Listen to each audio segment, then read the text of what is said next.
Intermedia, I'm Gerry Opoka in Kampala, Uganda. I'm a certified Zumba instructor, a fitness and wellness coach, and proprietor of Soul Fitness Studios. We're located in Kamocha, on Mawanda Road at Corner House, and I'm also a mental health advocate, and I'll tell you about that a little later. I started dancing in 2014, at the beginning of 2014, and I loved it so much. I loved the fact that it's dance, it's fun, but also it's fitness. In November of the same year, I got my Zumba certification and started teaching my own class. Then in 2015, towards the end, in September of 2015, I then went full on teaching of Zumba. In 2017, I then opened my own studio.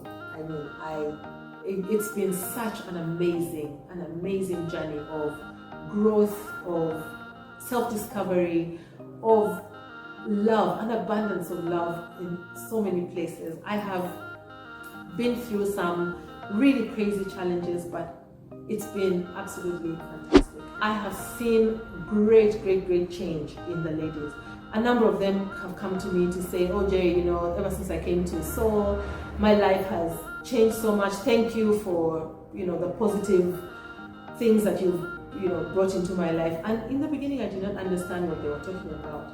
But soon I realized that, when new people would come to the class, one of the first things they would say is, oh my God, I was able to sleep better. And then I feel good about myself. Gerry, I feel lighter. And I realized we may be dancing for fitness and having fun, but it's actually, it has a spillover into, a positive spin-off into people's lives. So that we have, we do a lot of themes at the studio. So if it's Valentine's Day, we have balloons everywhere and we wear red and we give roses and we do all kinds of fun things. Breast Cancer Month in October, we have a pink party. For the cancer, we'll put on pink, we'll give away pink ribbons, we'll decorate the studio, and then we normally will have a cancer survivor who will come and speak to us about what their story was like. We also encourage testing and things that we go as a group just to make everyone feel included. So far we've had great response from corporate companies in terms of support for the hospital. We've got Brookside Diaries that has given us milk, flavored milk, and a lot of those patients were drinking flavored milk for the first time. It was such a joy to watch. We had Coca-Cola give us juice and soda during this is on Christmas, for Christmas. We had a Christmas bonanza where we got cake. We got Cake Uganda that organized a cake fair, and we asked them to, through their organization, find other cake bakers to donate cake to the hospital. We received 31 very beautifully decorated Christmas cakes that we took to hospital with the drinks. The future. Right now, we're in lockdown. I'm doing this interview in my house. When we come out of here, I want to go all out on mental health, especially in the area of reintegration into society or back into communities. A lot of patients, by the time they leave home and go to the hospital, they have hit rock bottom. That means they have gone through a journey of spiraling downwards where they have upset their families, they've upset the communities, depending on what they were suffering from or what they did, that by the time they're taken to hospital, people are sort of happy that, that issue is dealt with and the person has gone to hospital. But when they come back from hospital, the family and the community only remember the last encounter with that person. So when the person comes back, people are a bit wary of, they're wondering, has the person fully recovered or have they not? Anytime the person gets upset or gets angry or has an episode, everyone thinks, oh my God, they've gone back, they're not well. So that sort of makes that person's recovery difficult. So we need to bridge the gap between the families and the patient, the communities and the patient, to make sure that when they go back home, when they're released from hospital, the environment back home is conducive for full recovery.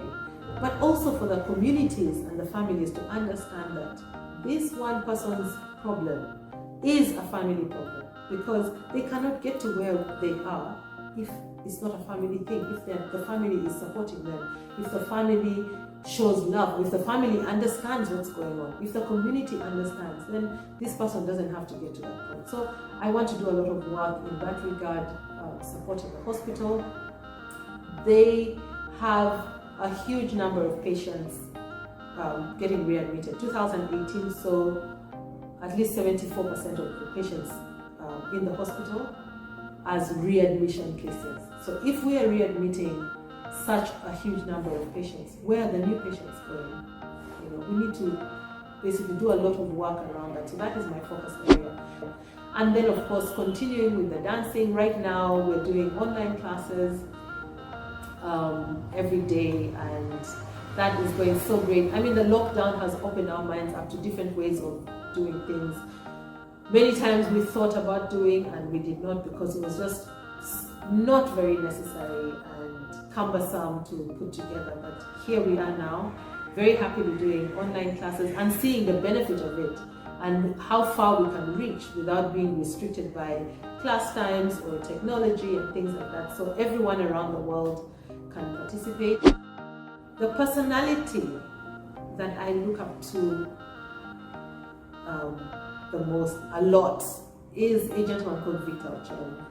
Victor is Executive Director for African Youth Initiative Network, and he is the UN Ambassador for UNHCR on Sustainable Development. Victor Ochen is especially special because he is the first Ugandan and the youngest African to be nominated for a Nobel Peace Prize. He is a phenomenal young man. He gives of his time and of himself 200% to the cause of peace in the region of northern Uganda and on the African continent. And he has done such a great job and has gone to such great lengths to get the peace message out there into the world. So he's my personality, always, always. So thank you so much. I'm so pleased to have been a part of Enter Media's work, and I look forward to doing more great things with you.